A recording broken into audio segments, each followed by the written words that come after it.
пицата е готова. Даже се чува още как църка. Ето ще доближава малко.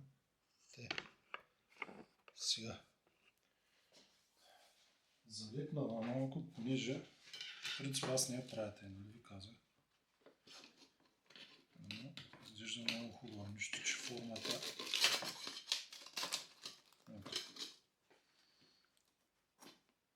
Сега ще се разлижа. Супер. И започвам да ям, защото съм адски гладен. Отдия тренирах. Ще тук дъската.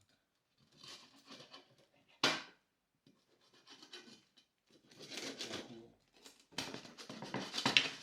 Хем сочна, хем хрупка. Ето е. Ами това е пицата.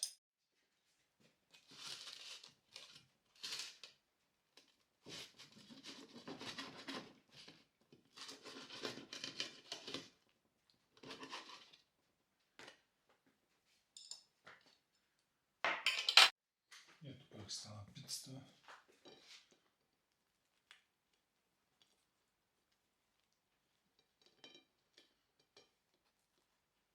Супер. Много хубаво. Така, тестото вече втаса на цяло.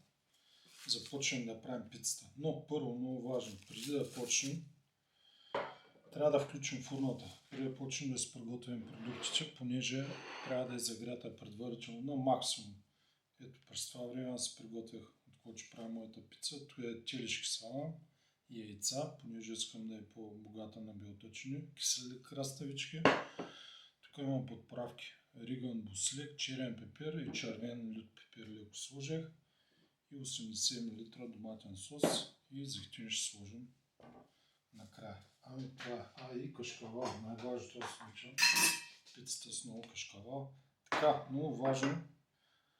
Трябва да сме много бързи като я приготвим, понеже доматения сос го слагаме първи и попива в тестото и тогава ще стане не много добре. Така че трябва много бързо да действаме.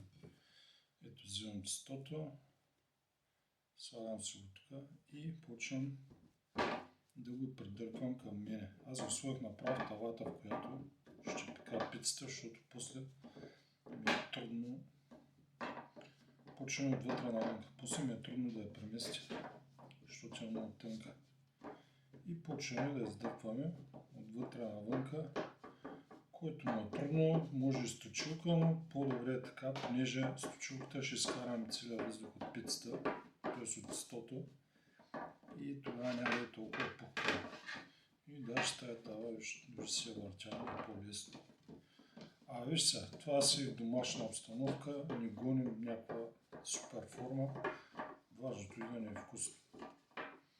Така че вече си правим пицата. Фурната, както казах, съм я пуснал на макс. Загрява вече 20 минути. Толкова докато я направя, ще стане на 30 минути. И гарнираме пицата и тестото и слагаме да я печем. И след 7-8 минути ще имам готова пица за ядене. Те малко трудно и бавно са разтива тестото. Може и така. Порязах се, зато я пръзго такова, защото тестото доста трудно го разтворях, защото, нали, как порязах с пръста и не мога да го... че малко крива, но няма значение. И действаме. Слагаме доматения сос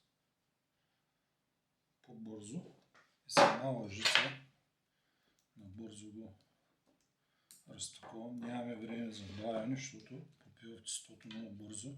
Ще слага кашкавала. Преди го слагах най-отгоре, но този път реших да сложа първо кашкавала. Слагам много кашкавал, защото аз харесвам кашкавала адски много, въпреки че е доста калоричен. Много бързо действаме, както казах. Редя това салама. другата страна ще се няма да стигне, понеже на ония ден правихме пица. Само един ми минал съся, че ми стана кръгла, но няма значение. С повече старание и опит и кръгла ще стане някой ден. Макар че предната стана кръгла. Те. И слагам тук краставиците набързо. Нямам време за поджаване. Поправките. Трябва да сме много бързи. Това е. Слагам зехти. Хубаво беше да е предварително загряла тавичката. Обикновено тъй го правим, този път няма да я правите. И слагам да я пека за 8 минути.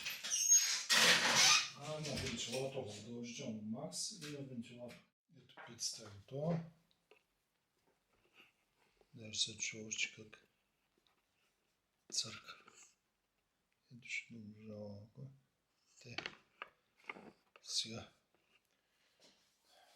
Залепнала малко, понеже в принцип аз не я правя тъй, нали ви казах. Но изглежда много хубаво, нищо че формата.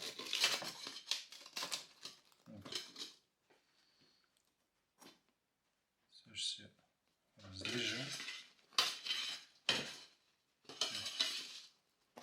Супер. И започвам да ям, защото съм адски гладен. Где тренирах. Ще тук днеската.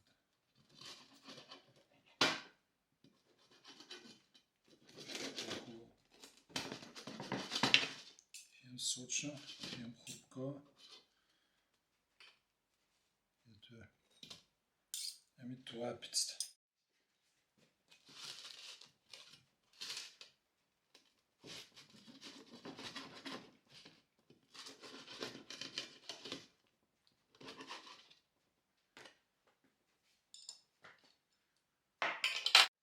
Ето как стана пицата.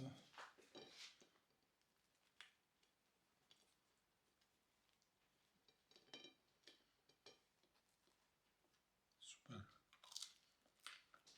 Много хубаво.